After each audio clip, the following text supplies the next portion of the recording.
Hello students. Now next graph we will do. Next graph is of broken scale diagram. ठीक है, broken scale bar diagram. Broken scale means what? This diagram is used when value of some variable is very high or low as compared to others. जब क्या होता है, बाकी सारी values बहुत छोटी छोटी हो बट एक कोई वैल्यू जो हो बहुत या तो बहुत ज़्यादा हो या बहुत ज़्यादा छोटी हो एज कम्पेयर टू अदर, तो उस समय हम ब्रोकन स्केल बार डायग्राम बनाते हैं। मतलब कि एक वैल्यू जो है वो बाकी सारी वैल्यूज या तो छोटी छोटी हो तो वो बहुत ज़्यादा बड़ी हो, या बाकी सारी बहुत बड़ी बड़ी हो तो वो बहुत ज़्यादा छोटी हो।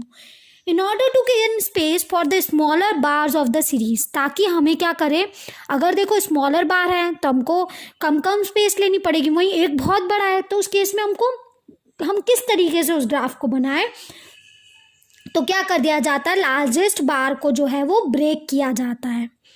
ठीक है, और उसकी वैल्यू जो है रिटर्न कर दी जाती है, मतलब जो भी जितनी भी बड़ी वैल्यू है उसको टॉप पे लिखकर ब्रोक कर दिया जाता है।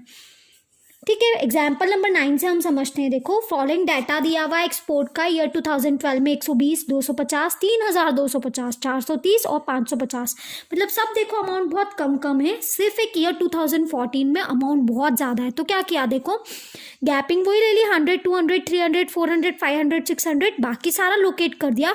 3250 को क्या किया, 600 तक तो लिया, उसके बाद देखो इसको ब्रोक कर दिया, मतलब उस बार को बीच में से ब्रोक कर दिया। ठीक है, और लास्ट में ऊपर क्या लिख दिया, 3250। तो इस गिवन एग्जाम्पल से हमें पता चल रहा है कि स्मॉलेस्ट वेरिएबल जो है वो 120 और लार्जेस्ट कितना है 3250, उसमें बहुत ज़्यादा डिफरेंस है। इसलिए इस डायग्रामेटिक प्रेजेंटेशन को हम ब्रोकन स्केल बार डायग्राम से प्रेजेंट करेंगे। तो ब्रोकन स्केल कब बनाया जाता है, जब बाकी सारे वैल्यूज़ जो है वो छोटी छोटी हो, एक ही वैल्यू बड़ी हो, या बाकी सारी वैल्यू बड़ी हो और एक ही छोटी हो। नेक्स्ट डायग्राम पढ़ते हैं हम, डेविएशन बार डायग्राम। डेविएशन बार डायग्राम में क्या होता है, हम हमेशा नेट चेंजेस इन डाटा बताते हैं। नेट चेंजेस मतलब कितना चेंज हुआ है, या तो नेट प्रॉफिट हुआ है, नेट लॉस हुआ है, नेट एक्सपोर्ट हुआ है, या नेट इंपोर्ट हुआ है, ये सारी चीज़ें हम उसमें बताते हैं।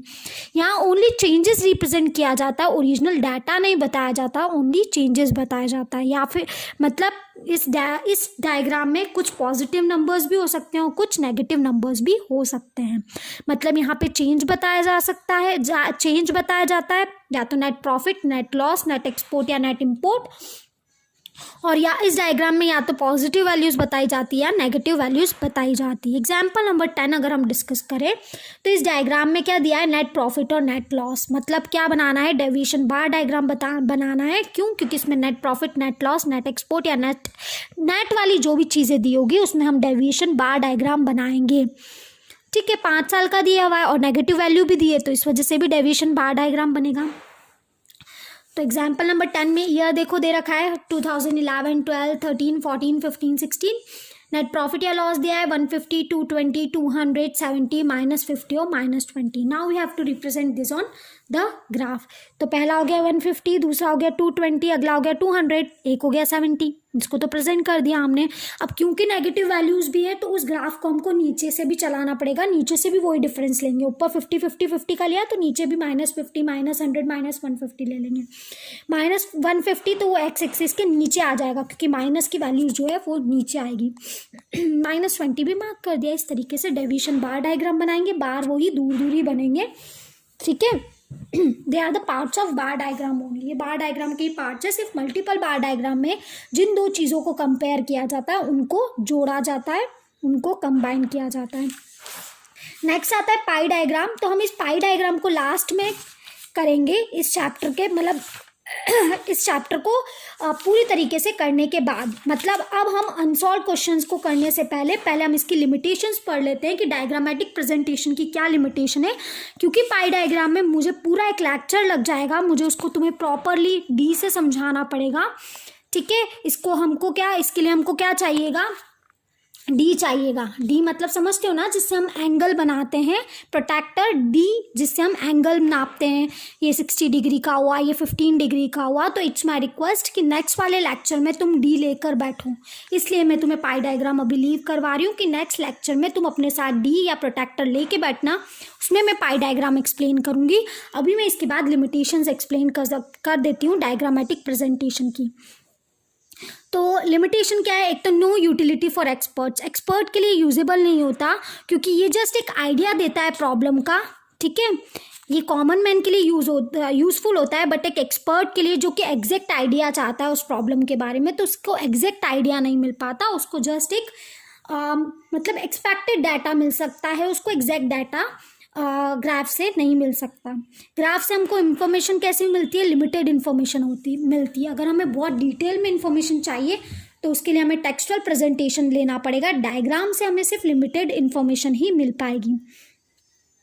They can be use only for comparative studies, जहाँ हमको कंपैरिजन करना है वहाँ तो ग्राफ्स डायग्राम्स बहुत यूजफुल होते हैं, पर जहाँ हमको एक ही चीज़ के बारे में ज़्यादा डिटेल में जानना है तो वहाँ ग्राफ यूजफुल नहीं होता, ठीक है।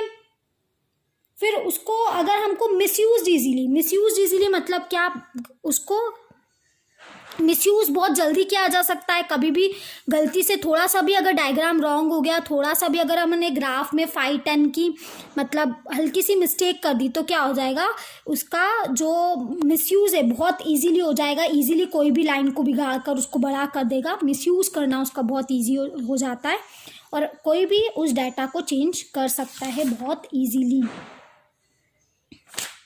ठीक है। फिर लैक ऑफ फर्दर एनालिसिस, उसमें अगर हमको फर्दर कुछ एनालाइज करना है तो वो चीज़ पॉसिबल नहीं हो पाती। 6th वाला पॉइंट है माइन्यूट डिफरेंस प्रेजेंटेशन इम्पॉसिबल। अगर किसी में माइन्यूट डिफरेंसेस है, जैसे 8560 को ग्राफ में लोकेट करना है और एक 8500 को, ठीक है, डिफरेंस कितना है, माइन्यूट सा है, 60 का डिफरेंस है, एक 8560 और एक 8500, तो बहुत कम डिफरेंस है। तो जब स्मॉल डिफरेंस होता है, माइन्यूट डिफरेंस होता है, तो उसको ग्राफ पे लोकेट करना जो है वो पॉसिबल नहीं हो पाता, वो जो डिफरेंस है वो हम एग्जैक्टली पता नहीं लगा पाते। तो दिस आर द डीमेरिट्स और we can say the limitations of diagrammatic presentation. इसमें सारे के सारे 6 पॉइंट करने की ज़रूरत है, यू कैन डू एनी 5, कोई भी 5 कर सकते हो। अब अगर हम अनसॉल्व प्रैक्टिकल्स पे आ जाएं, ठीक है, इस पर अगर मैं तुम्हें बताऊं कि तुम्हें क्वेश्चंस कौन से लिखना है, तो you have to write, I will mark it, ठीक है, मैं तुम्हें मार्क करके एक फ़ोटो क्लिक करके तुम्हें भेज दूंगी, तो वो क्वेश्चंस जो है तुम्हें अपनी नोटबुक में लिखना है। अब अनसॉल्व प्रैक्टिकल्स जो है उसको भी मैं पूरा सॉल्व करे हुई जो है उसकी PDF तुम्हें सेंड कर दूंगी इसी वीडियो के साथ साथ, बट हम कुछ बस सिंपल ओरली मैं तुम्हें बता देती हूँ। जैसे फर्स्ट सेकंड क्वेश्चन में सिंपल बार डायग्राम बनाना है, बार डायग्राम मतलब दूर दूर बार डायग्राम बना देना। मल्टीपल बार डायग्राम में क्या करोगे, तो बीकॉम इकोनॉमिक्स और बीकॉम पी इन तीनों को एक साथ जोड़ना, फिर 2015-16 में इन तीनों को वापस एक साथ जोड़ना है ना, और बीच में हर ईयर के बीच में गैपिंग कर देना। सब डिवाइडेड में एक ही बार में वीट राइस वीट बनाना पहले, फिर वीट और राइस की टोटल लगाकर लाइन लगाना और लास्ट में कॉटन आ जाएगा जो सबकी टोटल हो जाएगा। परसेंटेज बार डायग्राम में परसेंटेज निकाल देना। ब्रोकन स्केल में पता ही है, ब्रोकन स्केल में स्केल ब्रोक करनी है, डेविएशन में वही नेगेटिव फिगर्स भी है। पाई डायग्राम वाला क्वेश्चन जो है वो छोड़ देना, क्योंकि पाई डायग्राम जो है मैं आप तुमको कल वाले लेक्चर में एक्सप्लेन करूंगी। मिसलेनियस क्वेश्चन में भी पहला पाई डायग्राम है, छोड़ देना। दूसरे में सुटेबल डायग्राम बनाना है, 12th में भी सुटेबल डायग्राम बनाना है, फिर सब डिवाइडेड परसेंटेज बार डायग्राम बनाना है, राइट। तो इस तरीके से हमारे टोटल 16 क्वेश्चन हैं, ठीक है। मैं 16 क्वेश्चन हैं, हर टाइप के तुमको एक एक क्वेश्चन तो करना ही है। जैसे देखो मैं बता देती हूँ, फर्स्ट और सेकंड में तुमको कॉपी में क्या लिखना है ये बता रही हूँ मैं, सॉल्व किए हुए तुम्हें सारे सेंड कर दूंगी, बट तुम्हें कॉपी में कौन कौन से लिखना है तो I am telling you orally, just right it down.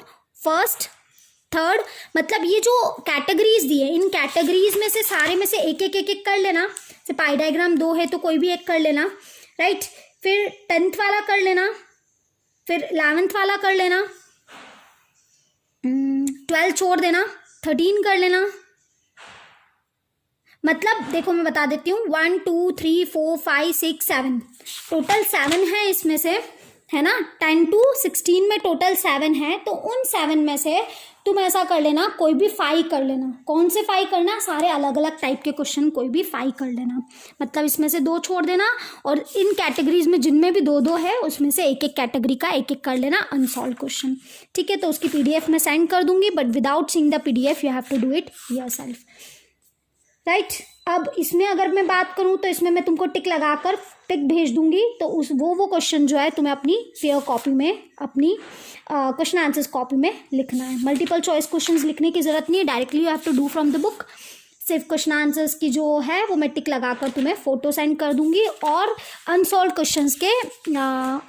Question का जो है उसका भी PDF बनाकर भेज दूंगी। नाउ कल के लेक्चर में हम पाई डायग्राम करेंगे, ठीक है, और अनसॉल्व वाले फिर उसके अकॉर्डिंग तुम पाई डायग्राम कर लेना, मैं सॉल्व वाले तुमको एक्सप्लेन कर दूंगी कि कैसा करना है, ठीक है। उसके बाद हम नया चैप्टर स्टार्ट कर देंगे, graphic presentation, right. Graphic presentation की मैं थोड़ा बहुत इंट्रोडक्शन बता देती हूँ, बेसिकली ग्राफिक प्रेजेंटेशन में क्या है, ठीक है। Graphic presentation chapter number 7 introduction.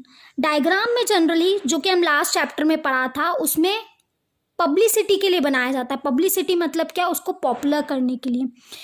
वो जो है उस डाटा को अट्रैक्टिव स्टाइल में बनाते हैं, बट स्टिल एक और मेथड है, ठीक है, जो और ज़्यादा रिलायबल है, जो कि स्टैटिस्टिकल पर्पस के लिए, वो होते हैं ग्राफ्स। तो अब हम अलग अलग टाइप के ग्राफ्स पढ़ेंगे। अब तक तो हमने बार डायग्राम्स पढ़े, we have not done the graph. अब हम ग्राफ्स पढ़ेंगे। The advantage of graphic representation में पहला क्या होता है, अट्रैक्टिव और इम्प्रेसिव। सेम अट्रैक्टिव होता है, सिंपल और अंडरस्टैंडेबल प्रेजेंटेशन ऑफ डाटा होता है। ये दोनों डाटा हमने ग्राफिकल प्रेजेंटेशन के एक्सप्लेनेशन में पढ़ा है। कंपैरिजन करना इजी होता है, राइट। फिर लोकेशन ऑफ पोजिशनल एवरेज, अगर हमें कोई एवरेज निकालना है जैसे मीडियन, मोड, क्वार्टाइल, तो उसमें भी बहुत यूज़फुल होता है। इसमें कोई मैथमेटिकल नॉलेज होने की ज़रूरत नहीं है, even a layman can understand the graph. Maths होने की ज़रूरत नहीं है कि मैथ्स आनी ही चाहिए तुमको। कोई भी हमको प्रिडिक्शन करना है, अगर हमको फ्यूचर के बारे में पता लगाना है या ये देखना है कि आज ऐसा हुआ है तो फ्यूचर में इस सिचुएशन में क्या हो सकता है, तो वो भी हम ग्राफ के लिए बहुत इजीली कर सकते हैं। यूनिवर्सल यूटिलिटी मतलब क्या है, यूनिवर्सली ये हर जगह अप्लाई होता है, चाहे हम ट्रेड में बात करें, इकोनॉमिक्स में बात करें, गवर्नमेंट डिपार्टमेंट में बात करें, एडवर्टीजमेंट में बात करें, हर जगह ये यूज़ होता है। नाउ नेक्स्ट आते हैं फंक्शंस और objectives of graph. Objectives functions या ऑब्जेक्टिव्स ऑफ ग्राफ क्या है, तो ये क्या करता है, कॉम्प्लेक्स डाटा, जो डाटा बहुत ज़्यादा कॉम्प्लेक्स होता है उसको भी सिंपल बनाता है। इससे कंपैरिजन इजी होता है। इससे हम टू चेक ऑन एक्यूरेसी, इससे क्या होता है, एक्यूरेसी ही रहती है, क्योंकि ग्राफ जो है वो जनरली बहुत ईजी होता है, तो उसको प्रॉपर एक्यूरेसी के साथ बनाया जाता है। To make more penetrating analysis, अगर हमको कोई एनालिसिस बहुत अच्छे से करना है, बहुत डीपली करना है, तो वो एनालिसिस हम बहुत अच्छे से कर सकते हैं, right. Now construction of graph जो है वो हम अगले लेक्चर में पढ़ेंगे। अगले लेक्चर में पहले मैं पाई डायग्राम पढ़ाऊंगी, उसके बाद हम यहाँ पे 7.3 कंटिन्यू करेंगे, that is construction of graph. Okay, तो हमने चैप्टर नंबर 7 स्टार्ट कर दिया है। चैप्टर 7 का हमने इंट्रोडक्शन, एडवांटेजेस और ऑब्जेक्टिव्स पढ़ लिए हैं। कल से हम कंस्ट्रक्शन और पाई डायग्राम पढ़ेंगे। Okay, bye.